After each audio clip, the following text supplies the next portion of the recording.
Hello, class.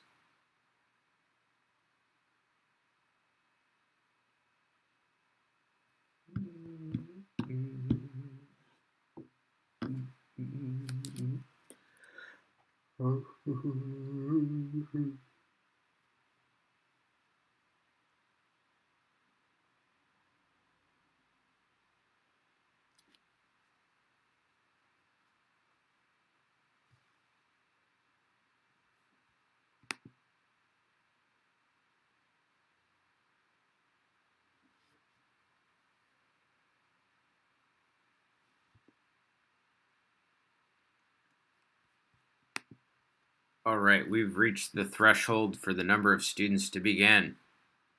Here we go.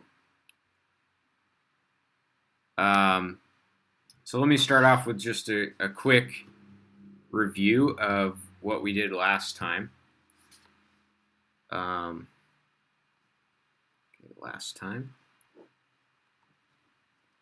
So the first thing we did last time was we learned about a form of potential energy called elastic potential energy.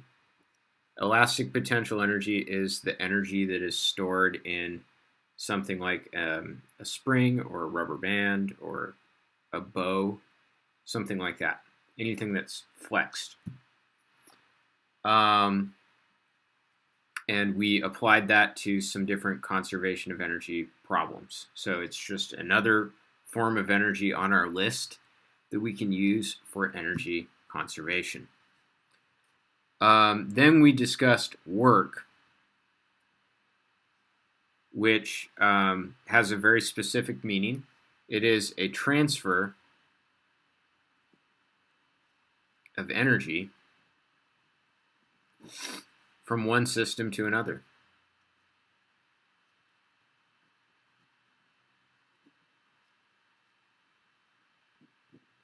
Okay?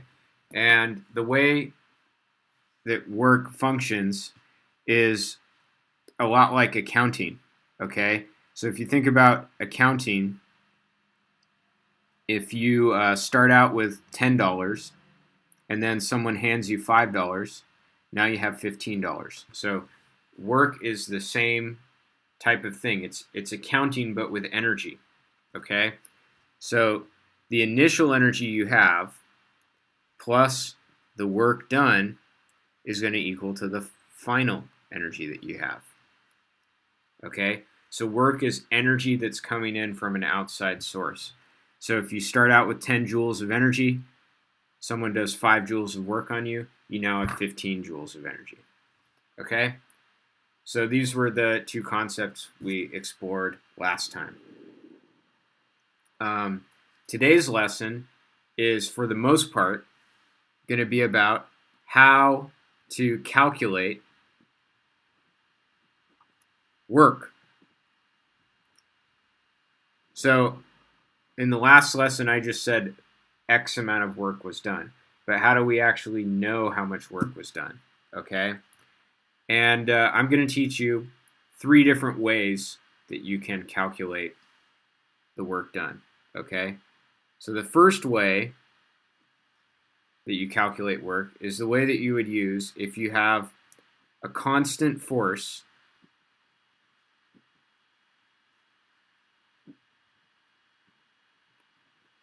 that makes an angle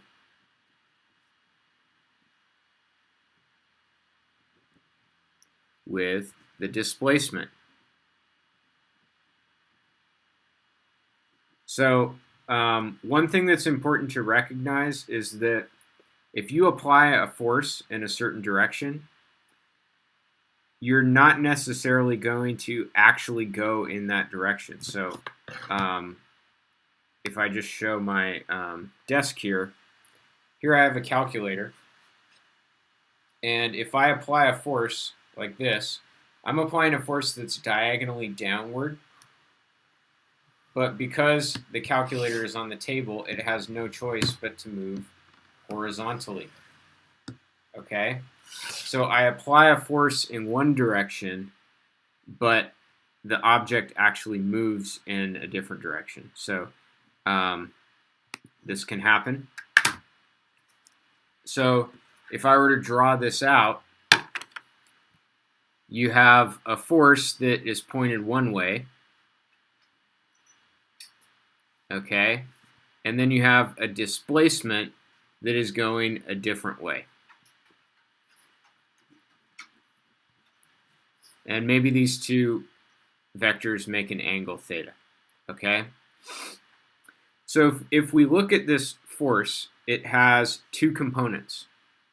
One component is the vertical component in this case, which is perpendicular to the displacement. So I'll call that F perp. And then I have a horizontal component that is actually parallel to the displacement. Okay? And so the formula for work in this case is the parallel component of the force times the displacement.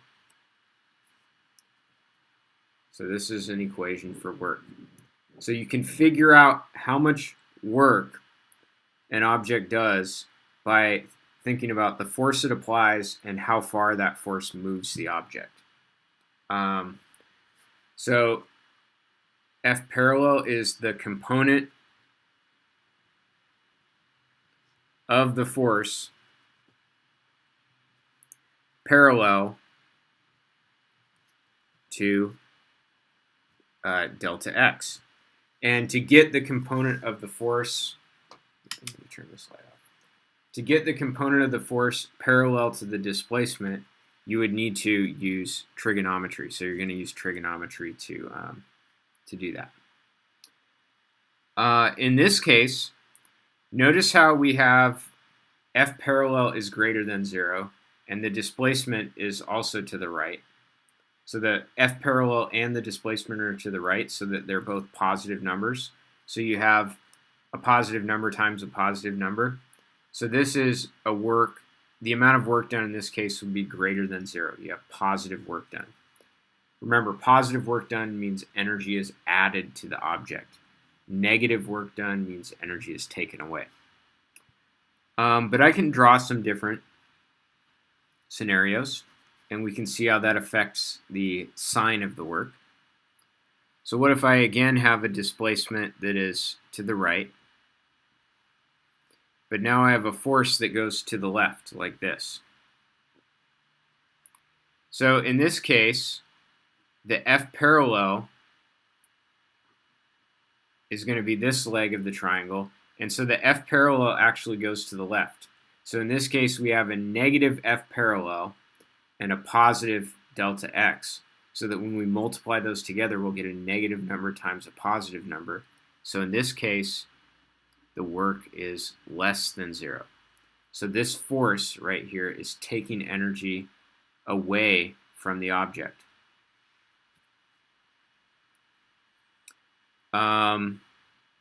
Another scenario might be something where you have a force that's going this way and a displacement that's going this way. So in this case, you have an F parallel that is negative. It's going to the left, and you have a displacement that is negative. So in this case, you have a negative number times a negative number, so the amount of work done is going to be positive. But what if the displacement and the force are perpendicular to each other? In this case, because the force is purely perpendicular, the parallel component is 0. So that means that there is no work done if the force is perpendicular to the displacement. A great example of a force that almost never does any work, it can do work but not very often, is the normal force. Because if we think about the normal force is upward, and the displacement of this calculator is side to side. So the force and the displacement are perpendicular to each other. So the work done by the normal force in that case is 0. Okay, I'll ask it in the if you can think of a scenario where the normal force actually does do work, go ahead and type it into the chat. Okay, and I will reveal the answer in a second. All right. So generally speaking, if the force and the displacement are sort of going together, you get positive work. If the force and the displacement are opposites, then you are doing negative work. Very good. So someone said an elevator. So if someone said on a slant, which if you're on a slant, the normal force is slanted and the displacement is still perpendicular to that. So, but the correct answer would be something like an elevator, where any situation where the floor itself is moving. Okay, so because the floor is moving, like if my hand is underneath the calculator, the normal force from my hand is pushing upward on the calculator. So if I move the calculator upward, the normal force is upward and the displacement is also upward, so I get work done. Because the floor is moving, so I have a displacement. Okay. Airplanes would also be true, because when the airplane takes off, there's a normal force from the back of your chair. Okay? The normal force from the back of your chair pushes you forward down the runway, and that's what so you have work being done on you. Okay, so the main takeaway from this is that in order to do work, you need to apply a force on something, and it needs to move as a result of that force. Okay, if you apply a force, even if it's a huge force, you're pushing as hard as you can, and the object doesn't move, no work done. Let's do an example. So we have a floor, and we have a box on that floor, and there's 120 Newton force that is at an angle of 40 degrees to the horizontal. And this 120 Newton force drags the box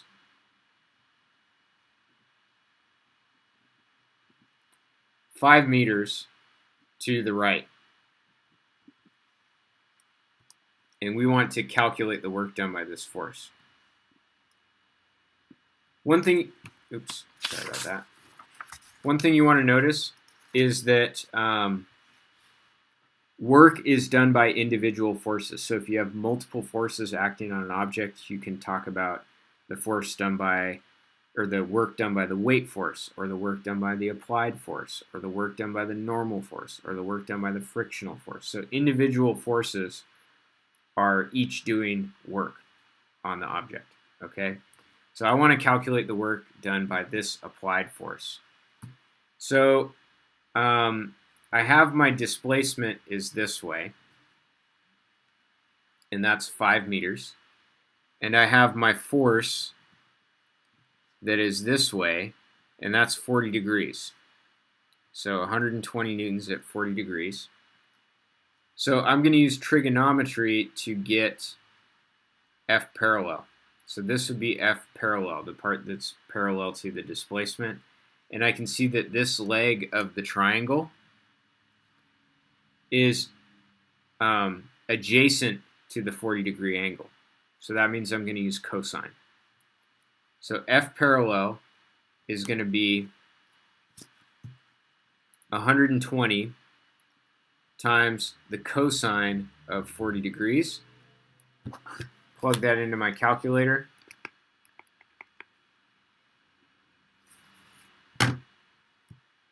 And I get 92 newtons. Okay? But that's not the answer. That's just F parallel. So work is F parallel times displacement. which is going to be 92 plus 92 because it's to the right, times 5, also positive because it's to the right.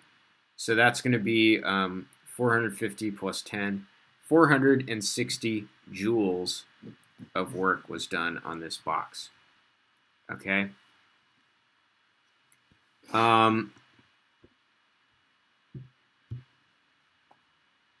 All right. One of the things I want to point out is that often there are competing works done.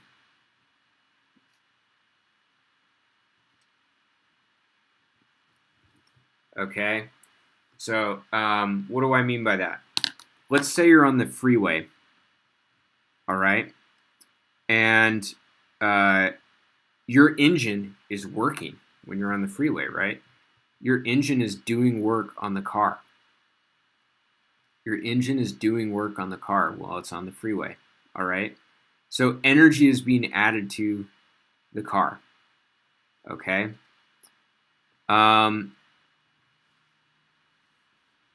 But there is another force which is doing negative work on the car, and that's the force of air resistance. So air resistance does negative work while the engine does positive work on the car. And those two offset each other so that the net amount of work is 0 and the car's amount of energy just remains constant. It moves at a constant speed. In order for the car to accelerate, you have to have the amount of work done by the engine is greater than the amount of work done by air resistance so that they don't offset each other and that there's actually more positive work than negative work and the car actually gains kinetic energy. Okay? So this often happens where you have competing, one force is doing positive work and the other force is doing negative work. Okay?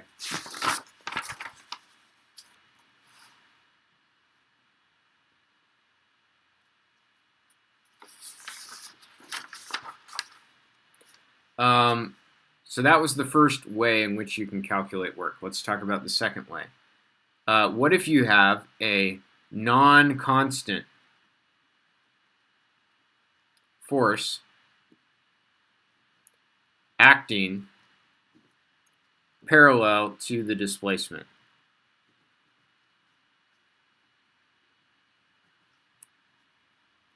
Okay? So when I say a non-constant force, I mean a force where I push hard and then I push softly and then I push hard. Something like that. So the amount of force is changing. If the amount of force is changing, then I have to tell you, the physicist, how is it changing, okay? And so a really convenient way to do that is with a graph of the parallel component of the force versus the position of the object. So when the force is at a given position, what is the force? So let's say that graph looks like this or something.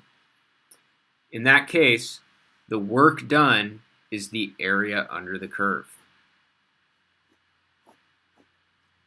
So this is the second way in which you can calculate work, is as the area under the curve of a force versus position graph. So let's do an example of how that works out.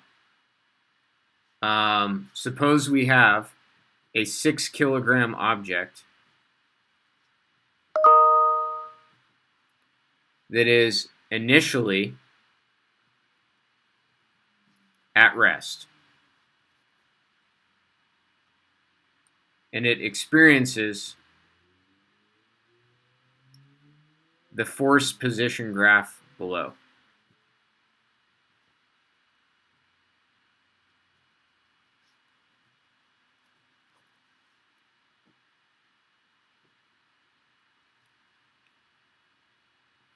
Okay, so let me draw this force position graph.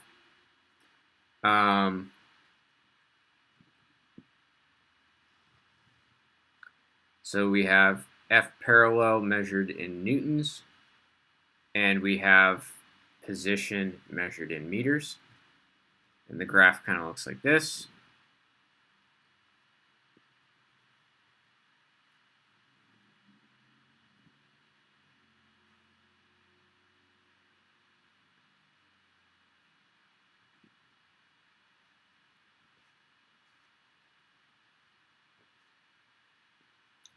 So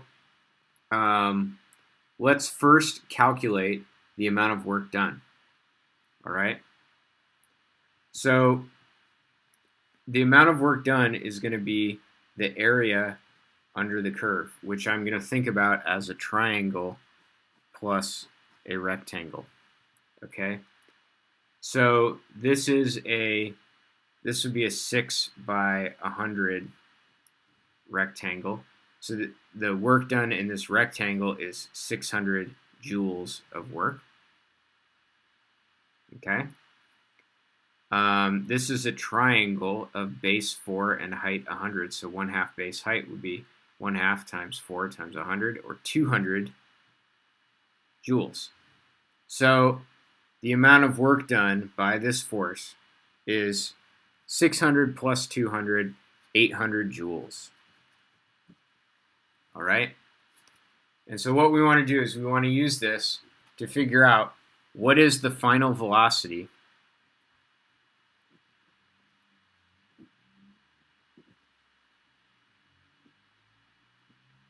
of the object.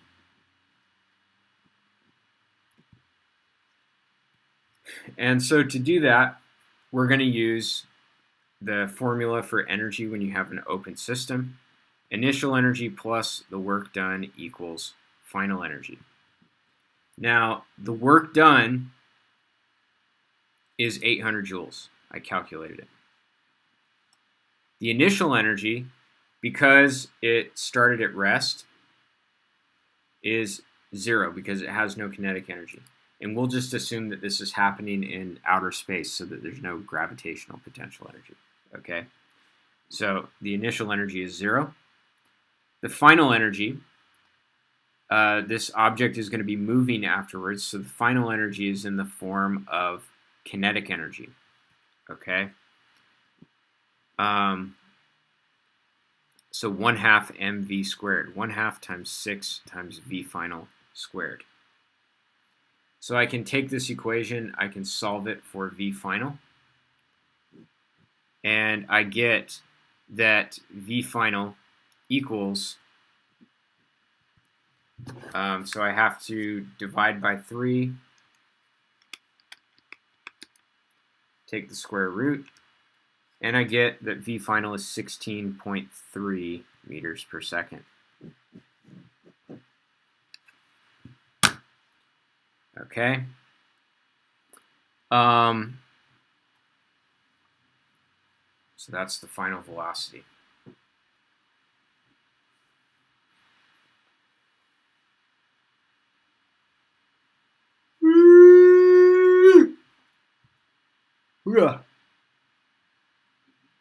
One of the things I want to point out, there's a question. How did I get 6? I just said it was a 6 kilogram object, and kinetic energy is 1/2 mv squared. So this number and this number are the same. One of the things I wanted to say about work is that work manifests itself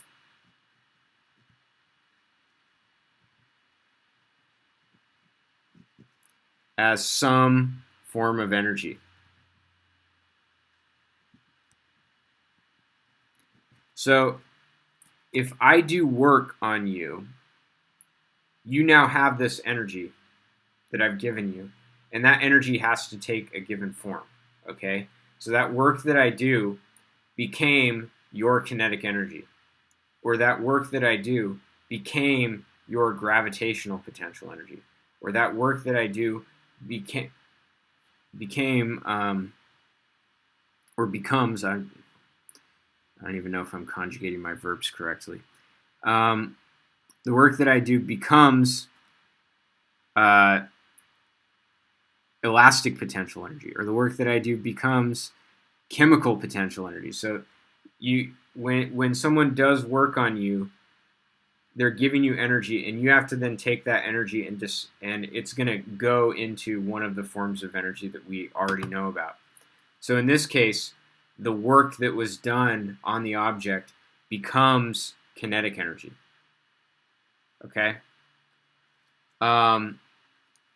Another thing I want to say is notice how we have a parallel force that's not constant in number 1, and then we have a constant force that's not parallel in number 2. So what if we have a force that's not parallel and not constant? Then it wouldn't be handled by either of these cases. And in that case, you need calculus. So I'm not going to teach you that version. That's something you would learn maybe in your first year of college physics if you decided to take physics in college. Okay? So I was reading this book over the summer. This is the book. It's called Structures or Why Things Don't Fall Down. Excellent, excellent book. Really enjoyed it. And the book talks about some different topics in mechanical engineering, and it's kind of like it's a book on mechanical engineering, but it's kind of light on the mathematics, and really it just kind of talks about intuitively mechanical engineering. And one of the things they were talking about was medieval weapons, and so there's a section on medieval weapons, and if you follow memes, you know that people say trebuchets are the ultimate siege weapon. And actually, trebuchets are not efficient at all in terms of energy. Okay? But one of the things that this book discussed was, if you're firing a bow, let's say you're using a bow. Here's the bow. Okay? When you fire the bow, notice how you have to string the bow before you fire it. Okay? So that the bow starts out flexed. Okay? So this is an unstrung bow. And this is a strung bow, which is flexed. Okay? So what that means is that even before you begin pulling back the bowstring,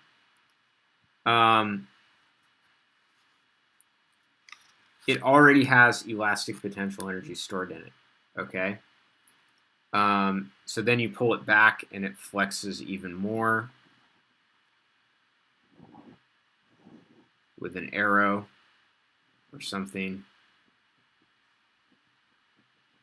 like that. So this is bow ready to fire.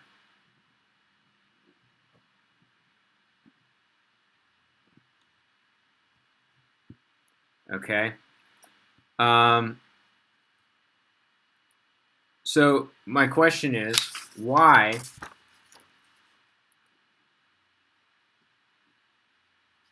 is the bow flexed initially?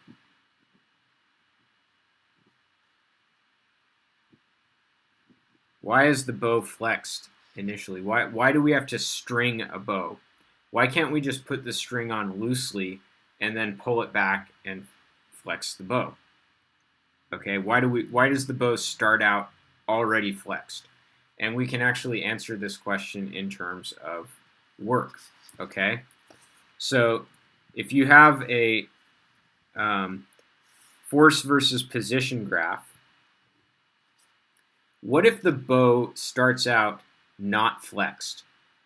Okay, in that case, the force versus the amount that you pull the bowstring back, the force starts out at 0 because the bow doesn't have any flexure in it already. So So what happens is the force would gradually increase from 0 to its maximum value. So this is for initially unflexed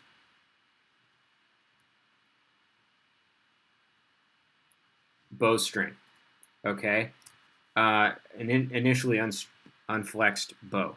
So we can see that the force starts at 0 and it grows from 0 to some maximum value, which is when the bowstring is pulled all the way back.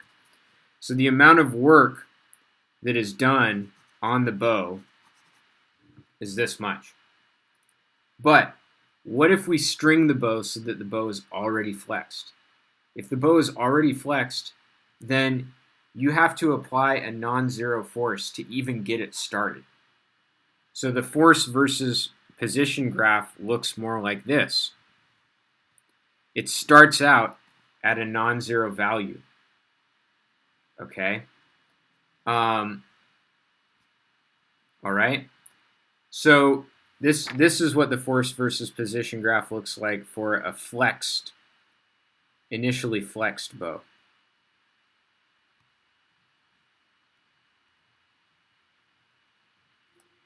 And in this case, you can see that the amount of work done is actually this much. So because the force starts out greater, you end up doing more work, which means that the bow is storing much more elastic potential energy, okay? And then when that elastic potential energy is released, the arrow has a lot more kinetic energy. So that is why you flex a bow. You want a taut bowstring to start off with. So I just thought that was interesting. I had never heard it explained that way. Okay. The other thing about bow and arrows we could talk about is a compound bow. So have you seen those compound bows where the strings, there's like, the string is wrapping around and it has like pulleys on it and stuff like that? What is the purpose of a compound bow? Has anyone ever thought about that? I don't know. Maybe some of you are bow hunters. But a compound bow, because of the way that the strings are arranged, it has a force versus position graph that is actually really wonky. It looks like this. It actually decreases. Okay? Now, why? So this is for a compound bow. Why would this be not a compound box, a compound bow. Why would this be advantageous? Well, if you think about this scenario, if you just had a regular bow, then if you are about to fire, think about if you're about to fire and you're aiming. You've got the arrow pulled back and you're trying to aim, okay? In this case, while you're trying to aim, you have the arrow pulled all the way back. You have to exert a large force, okay? So think about how strenuous that would be to have the bow pulled all the way back and you're holding it and you're having to flex your shoulder and so you're like shaking, trying to hold the string in place.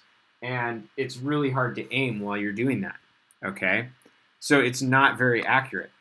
The compound bow solves that problem because you have the greatest force at the very beginning, and then as you pull it back, the force actually gets smaller so that you can relax with the bow in the pulled back position, which means you're not shaking, which means you can aim very easily, okay? So a compound bow is much more accurate because it has a different force versus position graph, which I think is interesting. Maybe you think it's interesting too. All right, so I kind of got sidetracked. Sorry about that. Let's talk about the third way of calculating work.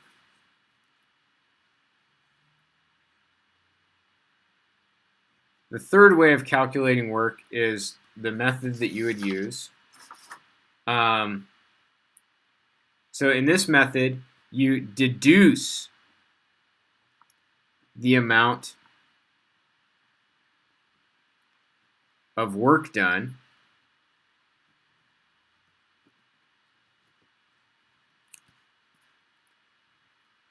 by observing the change in energy of the object.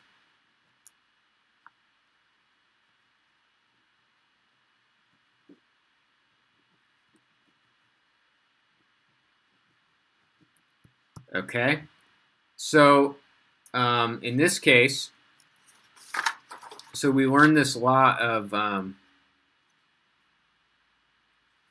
a second.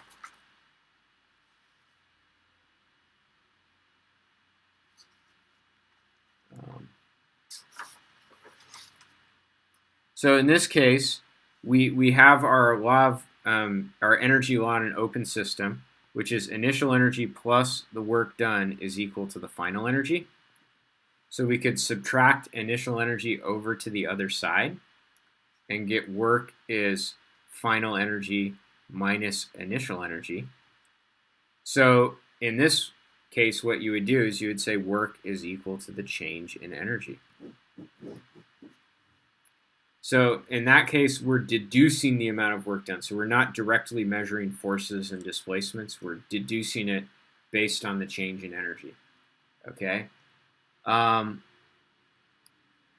So as an example, let's say a 50 kilogram, actually let's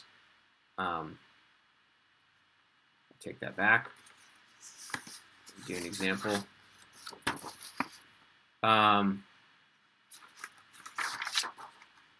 So let's suppose that a car of mass 2,000 kilograms accelerates from 0 meters per second to 50 meters per second. How much work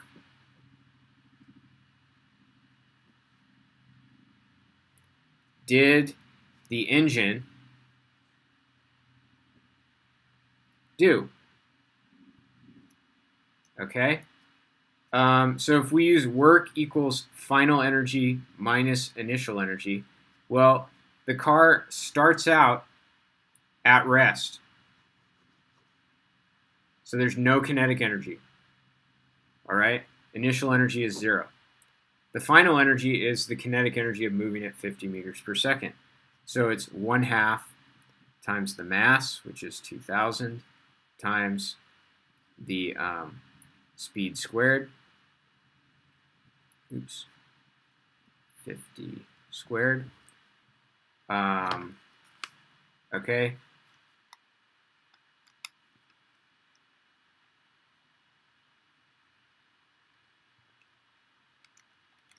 And that's 2.5 times 10 to the 6th joules of work done.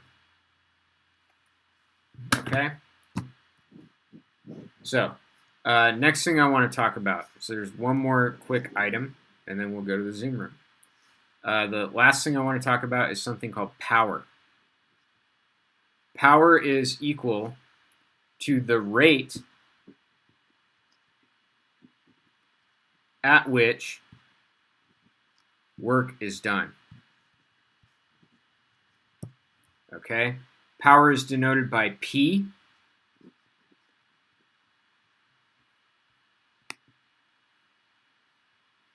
There's a question, can number 2 and 3 be interchangeable in calculating work? All 3 methods have to give the same answer. So, you know, you're just going to use a different way of calculating it based on the given information. Okay? Okay, so power is the rate at which work is done. So power is the work that you do divided by the time it took. So this is the definition of power. The units of power would be units of work divided by units of time. So work is measured in joules, time is measured in seconds. So power is measured in joules per second. Okay? The joule per second, it has a special name. It is called the watt, W. Okay? The watt, W. So there's a joke in physics. We say, what is the unit of power? And the answer is, watt is the unit of power. So it's a question. The question and the answer are the same. What is the unit of power? Watt is the unit of power. Da-da. Another common unit of power is the horsepower. 1 horsepower is 746 watts. So this is used in the automotive industry. Let's do an example. What is the average power output